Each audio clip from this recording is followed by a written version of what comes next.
à tous et à toutes, j'espère que ça va bien. Moi, comme d'habitude, ça va super. Et aujourd'hui, pour le deuxième jour de ce week-end spécial manga, eh bien, je vais vous parler de tout simplement un anime qui est beaucoup connu au Japon. Je veux bien sûr parler de Death Note. Oui, j'ai une tasse de Death Note. Bon, alors pour ceux qui ne seraient peut-être pas au courant ce que c'est Death Note. C'est tout simplement un manga qui a été créé par, excusez-moi encore une nouvelle fois, si j'ai rappelé les noms des créateurs, par Tsugami Oba, qui a créé actuellement 13 tomes.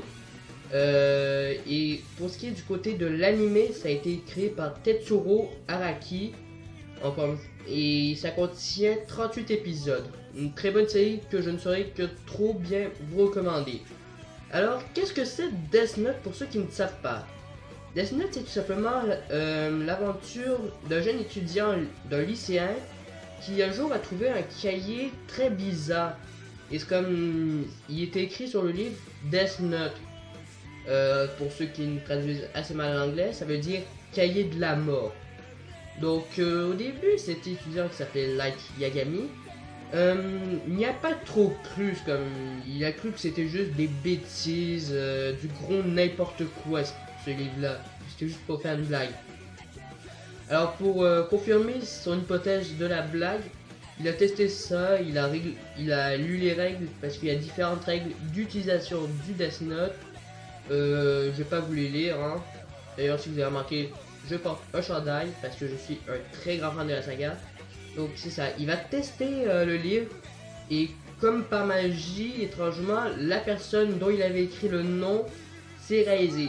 Donc au début, il s'est dit que c'était qu'un pur hasard, que c'était impossible que ce soit vraiment lui qui soit capable.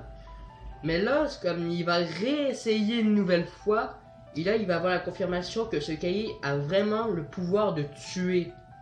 Donc il se lance dans une sorte de justice meurtrière en tuant tous les criminels qui y sur cette terre pour créer une nouvelle terre qui se croit lui-même nouveau dieu. Oui, parfois la puissance ça monte à la tête. Donc voilà, c'est vraiment un manga très dark qui contient beaucoup de meurtres, mais vraiment aussi pour la suite de l'histoire après les policiers vont essayer de l'arrêter mais ils n'y arriveront pas, donc ils vont faire appel à elle, un personnage assez mystérieux que normalement personne ne découvre, ne sait à quoi il ressemble réellement, mais un jour il va décider de faire confiance aux policiers et de se montrer en public. Donc à partir de là, toute l'aventure va commencer, une rivalité entre Light qui a maintenant le surnom de Kira et de elle qui va tenter de l'arrêter mais qui au fond ne réussira jamais.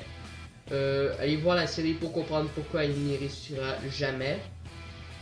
Et pour ceux qui veulent le savoir, mon personnage préféré c'est elle. Et honnêtement j'ai été très grandement déçu et triste quand j'ai appris que quand je l'ai vu mourir.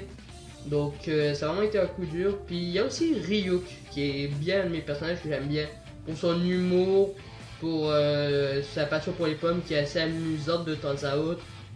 Donc aussi, tout comme Fairy Tail, il y a eu des films cette fois-ci qui ont été sortis sur Death Note. Notamment deux qui sont sortis en 2006, un en 2008, un en 2016 et même un qui est prévu pour l'année prochaine en 2018. Oui, cette série a pas mal de succès, donc c'est la fin de cette vidéo. J'espère que vous l'avez apprécié. N'hésitez pas à lâcher un pouce bleu puis à vous abonner. Puis quoi d'autre à ajouter à part? Ciao! Si vous ne likez pas la vidéo et que vous ne vous abonnez pas, je vous trouverai et je vous tuerai.